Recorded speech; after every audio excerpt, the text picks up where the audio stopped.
রাজা চন্দ্রকেতু সেই রাজপ্রাসাদ থেকে শুভেচ্ছা জানাচ্ছি আমি মিজানুর। আজকের ভিডিওতে আমরা দেখাবো যে সেই প্রভাবশালী রাজা চন্দ্রকেতুর যে রাজপ্রাসাদ, সেই রাজপ্রাসাদ রাতারাতি কীভাবে মাটির তলায় ঢুকে গিয়েছিল সেই ইতিহাস আজকের ভিডিও আপনাদেরকে দেখাবো। তো অবশ্যই ভিডিওটি মনোযোগ সহকারে দেখুন। হাড়োয়ার পীর গোরাচাঁদ বাবার মাদার জিয়ারতের পর আমরা রওনা দিলাম চন্দ্রকেতুর গড়ের দিকে। গ্রাম বাংলার প্রকৃতি পরিবেশের মধ্যে দিয়ে যাবার আনন্দটাই আলাদা। চারিদিকে মাঠ ভর্তি ধান, কৃষকরা ব্যস্ত ধান কাটতে। রাস্তার ধারে ধারে এমন অনেক রেস্টুরেন্ট আপনাদের চোখে পড়বে। এই পথ ধরে চলার সময় যতটুকু আগে যাচ্ছে ততই মনে পড়ছে সেই ইতিহাসগুলোর কথা, যেগুলো আমরা আগে শুনেছি। আজ থেকে বহু যুগ আগে এক সময় গড়ে উঠেছিল এই অঞ্চল জুড়ে এক প্রাচীন সভ্যতা। ইতিহাস ঘেঁটে যতটুকু জানলাম তাতে করে সেই প্রাচীন সভ্যতা অর্থাৎ হরপ্পা ও মহেঞ্জোদারো সভ্যতা সমসাময়িক এই অঞ্চলেও গড়ে উঠেছিল একটি প্রাচীন সভ্যতা নদীর কেন্দ্রে, এবং ব্যবসা বাণিজ্য চলত পৃথিবীর বিভিন্ন দেশের সঙ্গে। কিন্তু কালের প্রয়াসে আজ তা ধ্বংস। সেই ধ্বংসর কিছু স্তূপ আশেপাশে অনেক জায়গায় ছড়িয়ে ছিটিয়ে আছে। তারই সন্ধানে আজকের আমরা বার হয়েছি এবং আমরাও দেখব এবং আপনাদেরকেও দেখাবো সেই ধ্বংসপ্রায় অঞ্চলগুলি। এখন আমরা হামাদামা স্টেশন পার হয়ে সামনের দিকে এগিয়ে যাচ্ছি বেড়াচাপার দিকে। এই বেড়াচাপার ঠিক আগেই আরেকটি জায়গা আছে হামাদামা। সেই হামা এবং দামা তারা কারা ছিল এবং কাদের নাম অনুসারে এই হামাদামা অঞ্চলটি গড়ে উঠেছে সেটাও আপনাদেরকে জানাবো ভিডিওর মধ্যে। তো অবশেষে অনেক পথ পাড়ি দিয়ে আমরা চলে এসেছি সেই রাজা চন্দ্রকেতুর গড়ের একেবারে কাছে। দূর থেকেই চন্দ্রকেতুর গড়ের সেই দৃশ্যগুলো দেখে, সেই জায়গাটা দেখে মনটা ভরে গেল। ইতিহাসগুলো যে এইভাবে ছড়িয়ে ছিটিয়ে আছে রাস্তার ধার দিয়ে যাওয়ার সময় তা অনুভব করলাম। বর্তমানে এটি ভারত সরকারের আর্কিওলজিক্যাল সার্ভের একটি তত্ত্বাবধানে আছে এবং এটি একটি সংরক্ষিত জায়গার তকমা পেয়েছে। অর্থাৎ এখানে আর কোনো খনন কার্য হয়তো কখনো হবে না, আর হয়তো এখানকার যে পুরনো ইতিহাস তা হয়তো আর খতিয়ে দেখা হবে না। তবে যে ইতিহাসগুলো এখন এখানে ছড়িয়ে ছিটিয়ে আছে এবং অনেক বছর আগে এখান থেকে কিছু নিদর্শন সংগ্রহ করা হয়েছিল, সেগুলো চন্দ্রকেতুর সংগ্রহশালায় সংরক্ষিত করা আছে। আপনারা সেগুলো দেখে আসতে পারেন। এবার আপনাদেরকে একটু জানিয়ে রাখি এর ইতিহাস। আর্কিওলজিক্যাল সার্ভে অনুযায়ী মনে করা হয় আজ থেকে প্রায় 2500 বছর আগে বর্তমানে যে জায়গাটার নাম বেড়াচাপা, এই গোটা অঞ্চল জুড়ে গড়ে উঠেছিল এক প্রাচীন সভ্যতা। ইউরোপের বিভিন্ন সভ্যতার সঙ্গে নদীপথে চলত ব্যবসা বাণিজ্য। এবার বলি এই সভ্যতার খোঁজ কিভাবে পাওয়া যায়। 1878 সালে কেদারনাথ চক্রবর্তী নামে একজন লেখক তার লেখা চন্দ্রকেতু উপন্যাসে এই জায়গাটির নাম উল্লেখ করেছিলেন, কারণ এটি বহু পুরনো লোককথা বহুদিন ধরে এই অঞ্চলে বিরাজ করছিল যে এখানে রাজা চন্দ্রকেতু নামে একজন রাজার রাজত্ব ছিল। পরে 1906 সালে প্রত্নতাত্ত্বিক নিদর্শনের জন্য আর্কিওলজিক্যাল সার্ভের কাছে আবেদন করা হয়। পরে 1909 সালে প্রত্নতাত্ত্বিক রাখালদাস বন্দ্যোপাধ্যায়ের নেতৃত্বে এই জায়গাটির খনন কার্য চালানো হয়। এই রাখালদাস বন্দ্যোপাধ্যায় ছিলেন সেই ব্যক্তি যিনি হরপ্পা ও মহেঞ্জোদারো সভ্যতা আবিষ্কার করেছিলেন। এই চন্দ্রকেতু গড়ে কিছুদিন খনন কার্য চালানো হয়েছিল এবং কিছু নিদর্শন পাওয়া যায়, কিন্তু তারপরে খনন কার্য অনেকদিন বন্ধ ছিল। তারপর 1955 থেকে 1967 সালের মধ্যে মাঝে মাঝে আবার খনন কার্য চালানো হয়েছিল, কিন্তু তারপর থেকে আজ অবধি এখানে কোনো খনন কার্য চালানো হয়নি। এখান থেকে যে নিদর্শনগুলো পাওয়া গিয়েছিল সেগুলো চন্দ্রকেতু সংগ্রহশালায় সংগ্রহ করা আছে, আপনারা সেগুলো দেখে নিতে পারেন। এবার বলি এই চন্দ্রকেতু আসলে কী ছিলেন। ঐতিহাসিকদের মতে খ্রিস্টপূর্ব 200 থেকে 300 বছর আগে চন্দ্রগুপ্ত মৌর্যের কোনো এক উত্তরসূরি ছিলেন এই রাজা চন্দ্রকেতু। আর এখান থেকে যে নিদর্শনগুলো পাওয়া গিয়েছিল তার বয়স পরীক্ষা করে দেখা যায় যে এগুলো সেই চন্দ্রগুপ্ত মৌর্য ও পাল রাজাদের সমসাময়িক। IIT খড়গপুরের অধ্যাপক জয় সেনের দাবি, গ্রিক দূত মেগাস্থানিস তার লেখা ইন্ডিকাই গ্রন্থে যাকে সন্ধ্যকোর্স বলে উল্লেখ করেছিলেন তিনি আসলে চন্দ্রগুপ্ত ছিলেন না, তিনি ছিলেন চন্দ্রকেতু। এবার হয়তো আপনারা ভাববেন যে এটা কিভাবে সম্ভব। আপনাদের বলে রাখি এই বেড়াচাপার ঠিক পাশে আরেকটি অঞ্চল আছে যার নাম দেগঙ্গা। মনে করা হয় আজ থেকে কয়েক হাজার বছর আগে গঙ্গা নদীর গতিপথ ছিল এই জায়গা দিয়ে, আর তৎকালীন সময় নদীর ধারেই গড়ে উঠেছিল যত সব বড় বড় সভ্যতা। তাই মেগাস্থানিস তার লেখা ইন্ডিকাই গ্রন্থে ভারত ভ্রমণের যে অভিজ্ঞতা উল্লেখ করেছেন তাতে গঙ্গা নদী ও তার তীরবর্তী সভ্যতারগুলোর কথা উল্লেখ করেছেন। তাই অনেকেই মনে করেন যে মেগাস্থানিস তার লেখা গ্রন্থেই এই চন্দ্রকেতুর কথাই উল্লেখ করেছিলেন। আর পরবর্তীতে নদীর প্রবাহ পথ বদলে যাওয়ার কারণে ধীরে ধীরে এই সভ্যতাটি ধ্বংস হয়ে গিয়েছিল। যেমনভাবে হরপ্পা ও মহেঞ্জোদারো সভ্যতা ধ্বংস হয়েছে, ঠিক তেমনভাবেই এই সভ্যতাটাও ধ্বংস হয়েছে বলে অনেক ঐতিহাসিক মনে করে। এখান থেকে যে সমস্ত নিদর্শনগুলো পাওয়া গিয়েছিল সেগুলোর মধ্যে মুদ্রা, মূর্তি, হাতির দাঁত, এছাড়াও আরও অনেক কিছু যেগুলো সংগ্রহ করা হয়েছে চন্দ্রকেতুর সংগ্রহশালায়। এই চন্দ্রকেতু গর্তে কিছুটা আগেই এই সংগ্রহশালাটি আছে, আপনারা সেটা চাইলে দেখে আসতে পারেন। তবে ভেতরে ক্যামেরা করা নিষেধ, যার কারণে আমরা সেটা আপনাদেরকে দেখাতে পারলাম না। এ তো শুনলেন ঐতিহাসিকদের মতে চন্দ্রকেতু গড়ের ইতিহাস। এবার আপনাদেরকে বলি ইসলামিক স্কলারদের মতে চন্দ্রকেতু গড়ের ইতিহাস। লোকমুখে আজও পরিচালিত যে এই রাজা চন্দ্রকেতুর সঙ্গে হাড়োয়ার পীর আব্বাস আলীর যুদ্ধ হয়েছিল এবং সেই যুদ্ধর পর থেকেই আস্তে আস্তে ধ্বংস হয়ে গিয়েছিল সেই রাজা চন্দ্রকেতুর রাজত্ব। তবে এই যুদ্ধ কেন হয়েছিল সেই ইতিহাসটাই আপনাদেরকে আজকে জানাবো।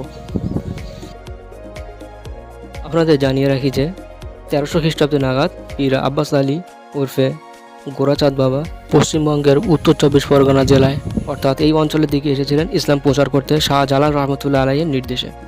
জানার মাজার হাড়োয়া ব্রিজের পাশেই আছে।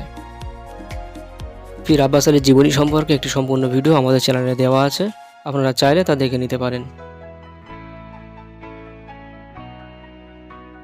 বলি তানার সাথে রাজা চন্দ্রকেতুর যুদ্ধ কেন হয়েছিল। 1300 খ্রিস্টাব্দে নাগাদ পীর আব্বাস আলী ইসলাম প্রচারে শুরু করেছিলেন এই অঞ্চলে। অল্প কিছুদিনের মধ্যে সেই খবর পৌঁছে গিয়েছিল রাজা চন্দ্রকেতুর কাছে। রাজা চন্দ্রকেতু দেখলো যে মানুষ ধীরে ধীরে ইসলাম গ্রহণ করতে শুরু করেছে এবং যখন শুনলেন যে পীর আব্বাস আলী যেটা বলে সেটাই সত্য পরিণত হয় এবং এছাড়াও অনেক অলৌকিক ঘটনা তিনি দেখাতে পারেন, তখন একদিন রাজা চন্দ্রকেতু পীর আব্বাস আলীকে তানার বাড়িতে আমন্ত্রণ জানায়।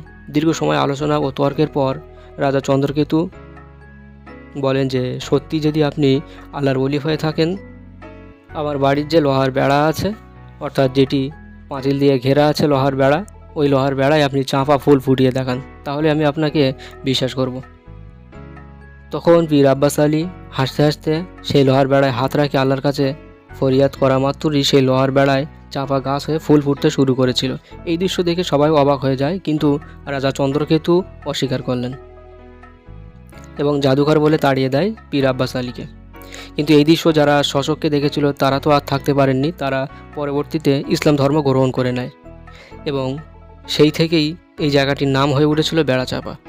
অর্থাৎ পীর আব্বাস আলী ওই লোহার বেড়ায় চাপা ফুল ফুটিয়েছিলেন বলেই আজকের স্থানীয়রা এই জায়গাটির নাম বেড়াচাপা দিয়েছে, যেটি বর্তমানে ভারত স্বীকৃত একটি জায়গা বা একটি অঞ্চল হয়ে উঠেছে।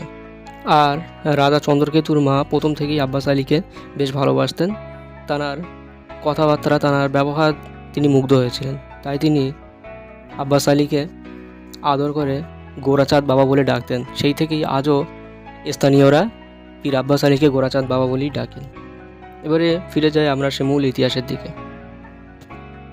ইতিহাস থেকে আরও জানা যায় যে এই সময় রাজা বেশ অত্যাচারী হয়ে উঠেছিলেন, আর সেই রাজার অত্যাচার থেকে বাঁচার জন্য মানুষ ইসলাম ধর্ম গ্রহণ করতে শুরু করেছিলেন এবং সেই পীর আব্বাস আলীর কাছে সাহায্যের জন্য আবেদন করতে থাকে। বিশেষ করে রাজার পুষে রাখা দুটি রাক্ষসের হাত থেকে বাঁচার জন্য পীর আব্বাস আলীর কাছে সাহায্যের আবেদন করে। তখন পরিস্থিতি আরও ভয়ঙ্কর হয়ে ওঠে। আপনাদের জানিয়ে রাখি যে রাজা চন্দ্রকেতু শত্রুদের হাত থেকে বাঁচার জন্য তার রাজদরবারে দুজন রাক্ষস পুষে রেখেছিল, একটির নাম আকানন্দ এবং আরেকজনের নাম বাঁকানন্দ। কিন্তু রাক্ষস দুটোর একটি শর্ত ছিল যে বছরের নির্দিষ্ট একটি দিনে একটি করে মানুষ তাদেরকে খেতে দিতে হবে। এই শর্ত মেনে নেয় রাজা চন্দ্রকেতু এবং প্রজাদের মধ্যে ঘোষণা করে যে বছরের নির্দিষ্ট দিনে একটি করে মানুষ সেই আকানন্দ ও বাঁকানন্দের খোরাক হবে। এইভাবে বহু বছর ধরে মানুষ অত্যাচার সহ্য করছিল। পরে পীর আব্বাস আলী যখন এই অঞ্চলে আসে তখন মানুষজন ওই আকানন্দ ও বাঁকানন্দের হাত থেকে বাঁচার জন্য আব্বাস আলীর কাছে আবেদন করে। সে আবেদন শুনে পীর আব্বাস আলী আকানন্দ ও বাঁকানন্দর মারার জন্য পরিকল্পনা করতে থাকে। আর তারপরে আসলো সেই রাত, যে রাতে আকানন্দ ও বাঁকানন্দ আসছিল এক বৃদ্ধার মার বাড়িতে তার সন্তানকে খাওয়ার জন্য। কিন্তু সেই রাতেই দেখা গেল যে পীর আব্বাস আলী তার দুজন সঙ্গীকে নিয়ে আশ্রয় চাইলেন সেই বৃদ্ধা মার কাছে এবং আরও বললেন যে মা ধরে নিন, আমরা আপনার সন্তান এবং আজ রাতে আমাদের ওই ঘরেই থাকতে দিন যে ঘরে আকানন্দ বাকানন্দ আজ রাতে আসবে। তখন অনেক অনুরোধ করার পর বৃদ্ধা মা রাজি হলো। তারা সেই ঘরে গিয়ে বসে থাকলেন অপেক্ষায়। আর আকানন্দ আর বাকানন্দ যখনই দৌড়ে এসে ঘরের দরজায় ধাক্কা দিয়ে খুলে দিলেন, তখনই দরজার পাশে দাঁড়িয়ে থাকা পীর সাহেবের একজন সঙ্গী একটি বড় তলোয়ার নিয়ে আকানন্দের ঘাড়ে কোপ মারে এবং সাথে সাথেই আকানন্দর মাথা থেকে ঘাড়টি আলাদা হয়ে যায়, অর্থাৎ শরীর থেকে মাথা আলাদা হয়ে যায়। এই ঘটনা দেখে বাকানন্দ চিরতরের জন্য এই অঞ্চল ছেড়ে পালিয়ে যায়। আজও ইতিহাসের পাতায় তার কোনো খোঁজ মেলেনি। তারপর থেকেই মানুষের প্রতি পীর সাহেবের ভালোবাসা ভক্তি আরও বাড়তে শুরু করে এবং স্থানীয় মানুষজন আরও বেশি করে দ্বীন ইসলামের পথে অগ্রসর হতে থাকে। এই সমস্ত দেখে রাজা বেশ রাগান্বিত হয়। এছাড়া আরও একটি এমন ঘটনা ঘটে। তৎকালীন সময়ে রাজা চন্দ্রকেতুর দুইজন পালোয়ান ছিলেন, হামা ও দামা, যাদের নাম অনুসারে এই বেড়াচাবার পার্শ্ববর্তী আরেকটি অঞ্চল হামাদামা নামকরণ হয়েছে। জানা যায় যে হামাদামার গায়ে প্রচুর ক্ষমতা ছিল এবং তারা ছিল দুইজন পালোয়ান। কোনো মানুষ তাদের কাছে পেরে উঠতে পারতো না। পরে মানুষজন যখন পীর সাহেবের কাছে ওই হামাদামার বিরুদ্ধে অভিযোগ জানায়, কারণ হামাদামাও ধীরে ধীরে হয়ে উঠেছিল অত্যাচারী, কারণ তাদের গায়ে প্রচুর ক্ষমতা ছিল। এই অভিযোগ জানার পর পীর সাহেব জানলেন যে তাদের অলৌকিক ক্ষমতার উৎস কোথায়। তখন তিনি জানলেন যে তাদের মায়ের রাতে রান্না করা আগ ভাত, অর্থাৎ হাড়ির প্রথম ভাত, এই ভাত যতদিন তারা খাবে ততদিন কোনো মানুষ তাদের কাছে যুদ্ধে পেরে উঠতে পারবে না। মূলত এই ঘটনা জানার পর পীর সাহেব তাদের এক সঙ্গীকে ভিক্ষুকের বেশে তাদের মায়ের কাছে পাঠায়, অর্থাৎ হামাদামার মায়ের কাছে পাঠায় এক মুঠো ভাত চাওয়ার জন্য। কিন্তু সেখানে গিয়ে আবদার করার সাথে সাথে হামা এবং দামার মা বারণ করে দেয় যে এই হাঁড়ির প্রথম ভাত আমার দুই সন্তান খাবে, তারপরে যদি কোনো ভাত বেঁচে থাকে তাহলে সেটা আপনাকে দেওয়া হবে। তখন পীর আব্বাস আলীর সঙ্গী জানায় যে ভাত যদি আপনি না দিতে পারেন তাহলে ভাতের যে ফ্যানটা আছে সেটা তো আপনি ফেলে দেবেন, অন্তত ওটাই আমাকে দিন, আমি ওটা খেয়েই অন্তত বেঁচে থাকি। তখন হামাদামার মা কোনো কিছু না ভেবেই সেটা ওই পীর সাহেবের মুরিদকে দিয়ে দিয়েছিল। আর সেই ফ্যানে কয়েকটি দানা ভাত ছিল, সেই ভাতগুলোই পীর সাহেব এসে সঙ্গী খেয়ে নেয়। খেয়ে নেওয়ার পরে জানা যায় যে আস্তে আস্তে হামাদামার যে অলৌকিক ক্ষমতা সেটা আস্তে আস্তে হারিয়ে ফেলতে থাকে এবং তারপরে হামাদামার রাজার জন্য একটি খাল খনন করছিল ওই পার্শ্ববর্তী একটি জায়গায়। সেখান থেকে মাটি কেটে আরেক জায়গায় ফেলছিল এবং মাটি নিয়ে যাওয়ার সময় হঠাৎই তারা দুর্বল হয়ে পড়ে এবং তাদের মাথায় যে বিশাল ঝুড়িতি করে বা চুপড়িতি করে যে মাটি নিয়ে যাচ্ছিল সেটি এক জায়গায় ফেলে দেয়। পরবর্তীতে সেই জায়গাটাই, সেই তারা দুই ভাই যে দুজনই মাটি ফেলে দিয়েছিল সেই জায়গাটা দেখা যায় যে একটি ছোটোখাটো মাটির পাহাড়ের মতো হয়ে গিয়েছে। আজ বর্তমান সেই জায়গাটার নাম চুপড়িঝাড়ার হাট। আপনারা সেটা ওই বেড়াচাবার পাশেই আছে, আপনারা সেটা ওখান থেকে গিয়ে দেখে আসতে পারেন। একটি ছোটোখাটো মাটির পাহাড় বললে ভুল হবে না। এই সমস্ত ঘটনা ঘটার পর রাজা চন্দ্রকেতু যেমন ক্ষিপ্ত হয়েছিল, তেমনই ওই অঞ্চলের সাধারণ মানুষ দ্বীন ইসলামের প্রতি আরও বেশি আকর্ষণ হয় এবং ইসলাম ধর্ম গ্রহণ করতে শুরু করে। ঠিক সেই সময় রাজা চন্দ্রকেতু ওই পীর সাহেবের বিরুদ্ধে যুদ্ধ ঘোষণা করেছিলেন এবং এই যুদ্ধের যে জায়গা থেকে রাজা যুদ্ধ পরিচালনা করছিলেন, অর্থাৎ এই যে চন্দ্রকেতুর গড়টি, এটি ছিল রাজার রাজভবন, অর্থাৎ এই জায়গা থেকে তিনি রাজকার্য চালাতেন। সেই সময় পীর আব্বাস আলী বদদোয়া করেন এবং রাতারাতি দেখা যায় যে এই সম্পূর্ণ রাজার যে প্রাসাদ, এই রাজভবনটি মাটির তলায় ঢুকে যায় এবং তার ওপরের কিছু অংশ ওপরে দেখা যায়, যা আজও আমরা দেখতে পাই। পরবর্তীতে যখন ঐতিহাসিক নিদর্শন খনন করা হয় তখন আরও কিছু অংশ খুঁড়ে সেগুলো উপরে ভেসে ওঠে, যেটি বর্তমানে আমরা এখন দেখতে পাচ্ছি এবং আপনাদেরকে দেখাচ্ছি। এই জায়গাটি আপনারা আসলে এখানে দেখতে পারবেন এবং জানা যায় যে এই যুদ্ধের ফলেই রাজা চন্দ্রকেতু মারা গিয়েছিল এবং রাজা চন্দ্রকেতুর সপরিবার যুদ্ধের পর আত্মহত্যা করেছিল। আর ওই যুদ্ধ চলাকালীন একটি তীর পীর আব্বাস আলীর কাঁধে এসে বিঁধে যায়। সেই তীরের আঘাতের ফলস্বরূপ পরবর্তীতে অনেক দিন বাদে পীর আব্বাস আলীও মারা যান, অর্থাৎ ইন্তেকাল করেন এবং জানার মাজার হারা ব্রিজের পাশেই আছে। আপনারা চাইলে দেখে আসতে পারেন। তো এই জায়গায় হয়তো না আসলে এই জায়গার ইতিহাস এবং ঐতিহ্য সম্পর্কে হয়তো জানতে পারতাম না। এই অঞ্চল জুড়ে এই আশেপাশের মাঠঘাট নদী নালায় এমন অনেক ইতিহাস ছড়িয়ে ছিটিয়ে আছে, কারণ তৎকালীন সময়ে একটি বড় সভ্যতা, একটি বড় নগর এখানে গড়ে উঠেছিল। এটি তার একটি কেন্দ্রবিন্দু মাত্র, এটি একটি দুর্গ, এখান থেকে রাজা তার রাজকার্য চালাতো। কিন্তু নগর যখন গড়ে উঠেছিল তখন নিশ্চয়ই আশেপাশে আরও অনেক ছড়িয়ে ছিটিয়ে অনেক অঞ্চল গড়ে উঠেছিল, অনেক মানুষ সেখানে বসবাস করত। সেই নিদর্শনগুলো সম্পূর্ণ মাটির তলায় চাপা পড়েছে। আজ আমাদের অজানা অনেক কিছুই এখানে লুকিয়ে আছে। ভবিষ্যতে যদি প্রত্নতাত্ত্বিক নিদর্শন সংগ্রহ করার জন্য যদি খনন কার্য করা হয়, আরও অনেক ইতিহাস হয়তো আমরা দেখতে পাবো।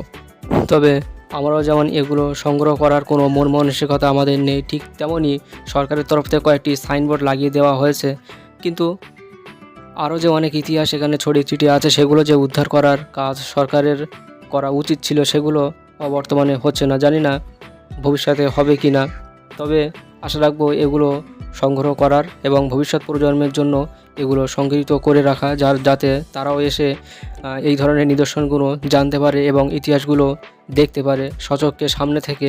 শুধুমাত্র বইয়ের পাতায় ইতিহাস পড়ে তেমন কিছু পাওয়া যায় না, যদি না সচক্ষে সামনাসামনি আমরা কিছু দেখতে পাই, তখনই বেশি ভালো লাগে, তখনই ইতিহাস জানতে ইচ্ছা হয়, ইতিহাসের প্রতি আগ্রহ বাড়ে যখন আমরা সামনে থেকে কোনো কিছু দেখতে পাবো। তাই আমাদের উচিত এই ধরনের ইতিহাস অতীতকে সংগ্রহ করা এবং ভবিষ্যৎ প্রজন্মের জন্য উন্মুক্ত করা।